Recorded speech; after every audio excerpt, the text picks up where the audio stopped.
Je me présente, mon nom est Leila Aminar. Je suis la maman d'un petit garçon de 8 ans qui s'appelle Ali Grandin. Il est atteint de troubles de spectre autistique. Quand Ali se réveille le matin, il arrive souvent qu'il y a un excès de colère, il est irritable. Ça lui arrive de casser tout ce qui est devant lui, surtout sa tablette, vu qu'il aime beaucoup jouer à la tablette. On est rendu à sa 7e tablette maintenant. Il faut toujours qu'un adulte soit près de lui pour gérer toute situation d'irritabilité. Il a 8 ans, mais il a le langage d'un garçon de 3 ans. Alors, il ne communique pas nécessairement d'une façon qu'on peut comprendre. Mon nom est Jesse Abran. Je suis le papa de Elliot James Abran. Elliot est atteint du trouble du spectre de l'autisme avec un trouble sévère de langage, autant expressif que réceptif. Le quotidien de la vie d'Elliot, c'est de prévoir l'imprévisible. Elliot se lève le matin, déjà, si la nuit a bien été, on passe toute une belle journée. C'est d'avoir un horaire, c'est de lui dire qu'est-ce qui va se passer dans la journée. C'est difficile de planifier les sorties parce qu'on ne sait jamais quand est-ce qu'il va se désorganiser. Puis se désorganiser peut être autant je me déshabille tout nu que puis je lance les choses qui sont près de moi. Donc, c'est toujours d'avoir avec nous des outils. C'est d'être équipé d'outils pour faire en sorte que la vie, elle continue. Bonjour, moi je m'appelle Nancy Demers. Je suis la mère de 2 jumeaux trisomiques, Marika Saint-Ange, puis Alex. Marika est aussi autiste avec des besoins importants. Bien, moi, mes enfants à la maison, c'est ça, quand ils se lèvent le matin, c'est sûr que Marika, on a travaillé beaucoup au niveau de la propreté, on a des beaux progrès, mais tu sais, elle a besoin d'aide. Souvent, elle nous fait des belles surprises, elle va aux toilettes elle-même. De plus en plus, elle utilise le pictogramme pour nous signifier ses besoins, mais elle a besoin d'aide aussi au niveau de l'habillement, au niveau de l'hygiène, au niveau de la supervision. Tu sais, Marika, je pourrais pas la laisser seule à la maison, là. Elle a pas conscience du danger. Puis Alex, lui, il parle un petit peu plus. On soupçonne une dyspraxie verbale, mais il arrive à se faire comprendre de plus en plus. Puis il est un petit peu plus autonome au niveau de l'habillement. Lui aussi, par exemple, n'a pas conscience du danger. Fait qu'il a besoin d'un petit peu plus d'encadrement. Au niveau de l'hygiène aussi. C'est moi qui les lave, qui brosse les dents, des choses comme ça. Mais on travaille fort pour l'autonomie, pour essayer d'avancer. Bonjour, mon nom est Sonia Dessage. Je suis une pédiatre qui travaille à Victoriaville. Pour les enfants, je suis le docteur Soso. Ça fait déjà au-dessus de 20 ans que je suis dans la région. J'ai le privilège de travailler ici et je ne déménagerai pas pour rien au monde. Les besoins des familles avec des enfants particuliers, comme je les appelle, sont nombreux. De mon côté, comment je peux les aider? C'est en les écoutant, en les supportant et en étant disponible, entre autres, parfois juste par téléphone pour les réconforter ou supporter des moments plus difficiles auprès de leur enfant. On a d'ailleurs en pédiatrie une liste qu'on appelle notre liste d'enfants particuliers où les familles ont accès. Ils appellent l'infirmière de pédiatrie et le pédiatre de garde est appelé 24 heures sur 24. Soit qu'on fait retour d'appel ou soit qu'on les fait venir à l'hôpital à n'importe quelle heure quand ça mérite une consultation rapide. D'avoir un enfant typique et un enfant atteint d'autisme, les deux ensemble nous fait prendre conscience qu'ils ont chacun leur petite victoire dans une journée. Ma fille Laurine qui va arriver avec un nouveau mot dans une nouvelle langue, qui va être contente de nous en parler, autant qu'Elliot, il a développé dans sa journée une partie d'autonomie qu'on ne pensait pas qu'il développerait. Fait que c'est autant 2 bonheurs, 2 défis différents. Puis d'avoir eu Elliot, ça nous a amené un aspect plus humain, dans le sens que je me serais jamais impliqué dans un organisme comme la mi-temps si je n'avais pas eu Elliot. Puis d'avoir une fille comme Laurine me dit OK, comment je peux faire pour amener les deux à grandir vers la route de l'autonomie puis être capable d'avoir une vie normale.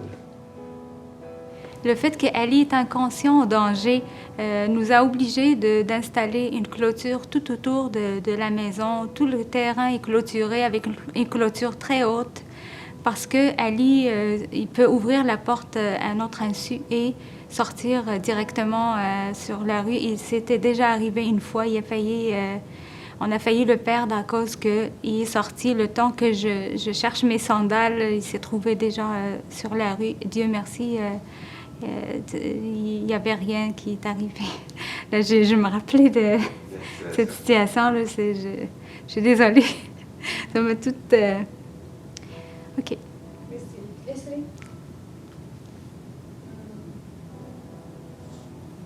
Je suis désolée. Oui. Parce que c'est les deux qui étaient... c'est comme ma fille a failli s'évanouir à cause qu'elle a vu son frère et gérer deux situations, sauver son frère et comme rassurer ma fille, c'est difficile, je l'oublierai jamais. Mais Dieu merci, maintenant, là, on a installé des choses pour que ça soit plus sécuritaire, les sorties dehors, les sorties sur le terrain. Et comment je vais faire pour jouer avec sa sœur aussi, c'est un enfant, elle a besoin de ses parents aussi. C'est ça le quotidien, d'avoir un enfant. Pas juste les parents qui le vivent, les enfants aussi, les frères et sœurs aussi le vivent. La Fondation des Amis d'Eliott a apporté une très, très grande contribution à la clinique que vous voyez ici. C'est vraiment un milieu de travail extraordinaire.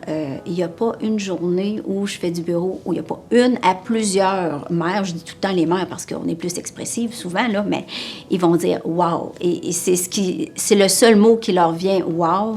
Ils trouvent la clinique extraordinaire. De par la salle d'attente qui est très peu...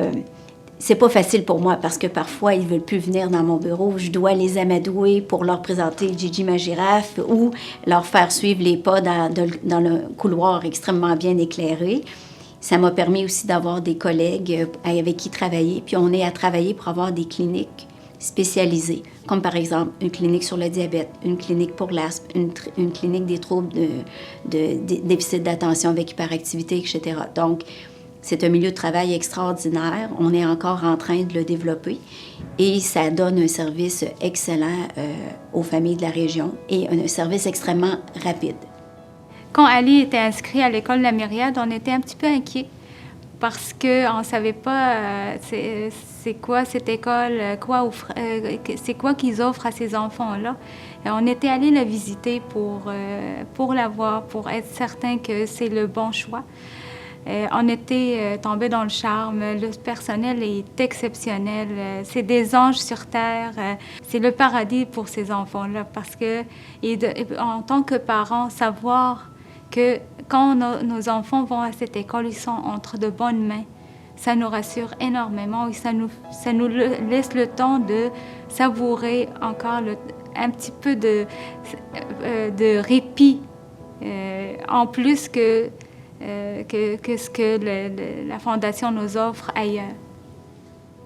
La Mi-temps est un autre organisme que la Fondation des Amis d'Eliott contribue. Eliott va là au service de garde tous les jours de la semaine. Puis ça aide, en tant que parent, à sentir que quand Eliott il va là le soir, bien, la stimulation est importante, mais en même temps, il peut s'amuser, il découvre d'autres choses, il apprend l'autonomie, il fait de la cuisine. D'arriver à la mi-temps dans les premières fois, puis de voir la clientèle qui est là, qui côtoie ton enfant, qui a un polyhandicap, une déficience intellectuelle, d'autres TSA, te fait prendre conscience que ton enfant, oui, est handicapé, puis que tu dois accepter cette réalité-là, puis te dire, bien, la vie, elle continue. Des fois, on a juste besoin d'un petit coup de main pour arriver à tout concilier. Tu sais, concilier le travail, la famille, ça va tellement vite et il demande un petit peu plus de temps, mais des fois, un petit peu de répit, c'est ça qui nous permet de souffler puis de faire que ça va mieux à la maison.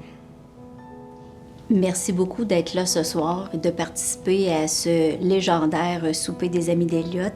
Merci aussi à ceux qui participent tout au long de l'année aux différentes activités organisées pour la Fondation. Votre contribution, elle est tangible. Vous avez juste à venir nous visiter à la clinique, vous avez juste à venir à l'hôpital et vous allez comprendre les sourires que vous apportez à toutes les familles de la région. Votre support, ça va au-delà de l'aide financière ou des sous que vous donnez pour réaliser des projets pour nos enfants, c'est extrêmement... c'est indescriptible ce que vous nous offrez. Juste le fait qu'il y a quelqu'un qui pense à nous, on ne passe pas inaperçu. Déjà ça, c'est une énorme aide psychologique et ça nous dit qu'on n'est pas seul dans tout ce monde-là un petit peu difficile. Il y a des gens qui nous regardent, il y a des gens qui nous aident, il y a des gens qui pensent à nous, même s'ils ne nous connaissent même pas personnellement. Je vous remercie infiniment pour votre générosité.